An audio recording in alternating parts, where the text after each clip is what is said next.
Hello बच्चों, आपका स्वागत है हिंदी की क्लास में। आज 10th क्लास हिंदी। बच्चों, आप कैसे हैं? और लॉकडाउन का समय चल रहा है, आप इस वजह से विद्यालय बंद है, और विद्यालय बंद है इसलिए पढ़ाई नहीं हो पा रही है। तो आपको पढ़ाने के लिए ये व्यवस्था की गई है थोड़ी सी, जिससे आपका ज्ञान घर बैठे ही मिलता है। आशा करती हूँ कि आप लोग सब अच्छे होंगे और सारे जो समाज में कोरोना रोग फैला हुआ है उसके सारे नियमों का पालन करते होंगे।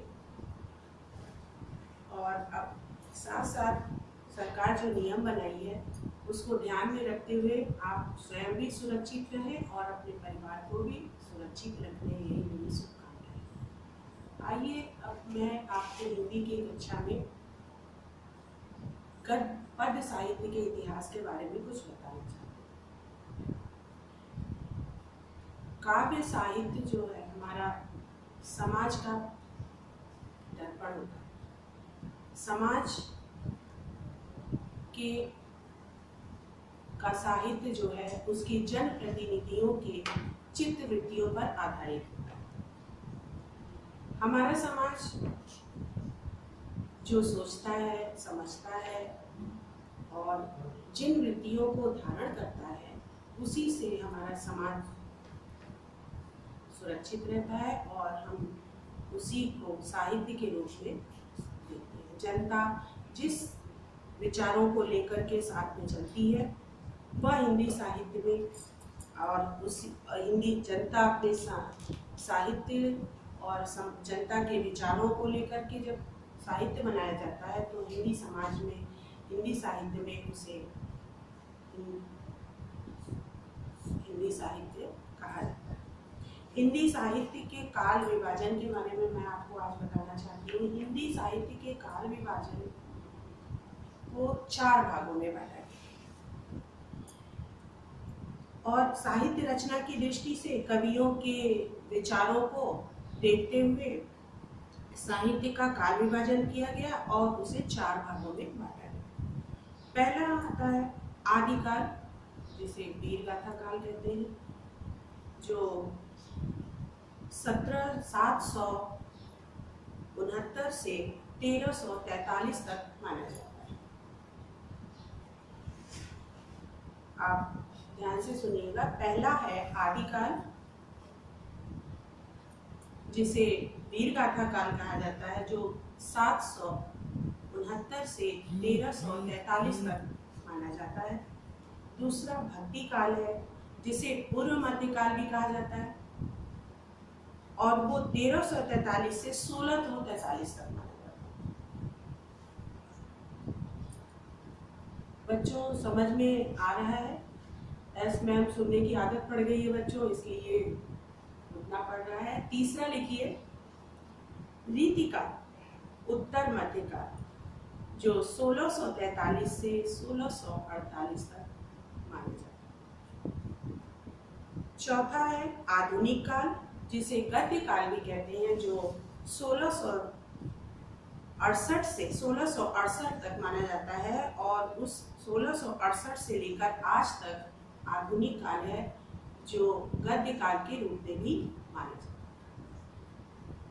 अब आप तो ये समझ चुके होंगे कि काव्य साहित्य का विभाजन 4 भागों में किया गया। कितने भागों में किया गया? 4 भागों में। पहला आदिकाल, दूसरा भक्तिकाल, तीसरा रीतिकाल और चौथा गद्यकाल, जिसे आधुनिक काल भी कहा जाता है। अब आप ये सब नोट कर चुके होंगे और ध्यान से फिर से एक बार मैं दोहराना चाहूँगी कि पहला कौन सा है? आदिकाल, जो 769 से 1343 तक। दूसरा भक्तिकाल, जो 1343 से 1643 तक। और तीसरा है रीतिकाल, जो 1643 से 1868 तक माना जाता है। और चौथा है आधुनिक काल, जो 1668 से आज तक, जिसे हम गद्य काल के रूप में भी जानते हैं। बच्चों, ये चारों काल विभाजन जो है आपको आपके हिंदी साहित्य का महत्वपूर्ण है।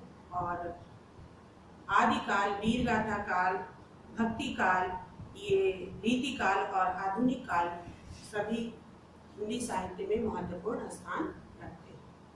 अब आइए मैं आपको बताती हूँ आदिकाल किसे कहते हैं, जो 769 से 1343 तक माना जाता है। हिंदी का प्रथम काल, जो वीरगाथा काल, चारण काल और सिद्ध काल के रूप में जाना जाता है। इसके विभिन्न नाम हैं। पहला लिख लीजिए, चारण काल। उत्थान काल भी इसे कहते हैं, क्योंकि इसी समय हिंदी साहित्य के राजाओं के द्वारा, विभिन्न प्रकार के प्रशंसकों के द्वारा जो साहित्य बनाए जाते थे राजाओं, उन्हें कहा जाता है। छोटी छोटी रियासतों में समाज बट गया। आदिकाल उसे कहते हैं। वीरगाथा काल, जिसे छोटे छोटे शांत रियासतों में बटे हुए थे भाग, जो भिन्न भिन्न राजाओं के द्वारा अशांतिपूर्ण रूप से चलाए जा रहे थे। उस समय शांति का पूर्ण भंग हो गया था। देश की स्थिति शांतिपूर्ण नहीं थी। एक सामूहिक राष्ट्रीय भावना को ध्यान में रखते हुए उस समय की रचनाओं में कल्पना की प्रचुरता नहीं थी। युद्धों का सुंदर वर्णन किया जाता था। राष्ट्रीय भावनाओं का अभाव था। केवल युद्ध का वर्णन किया जाता था और आश्रयदाताओं की प्रशंसा की जाती थी। ये उस समय की परिस्थिति थी और जिसका मूल कारण था वीरों की वीरता का वर्णन और यशोगान करना,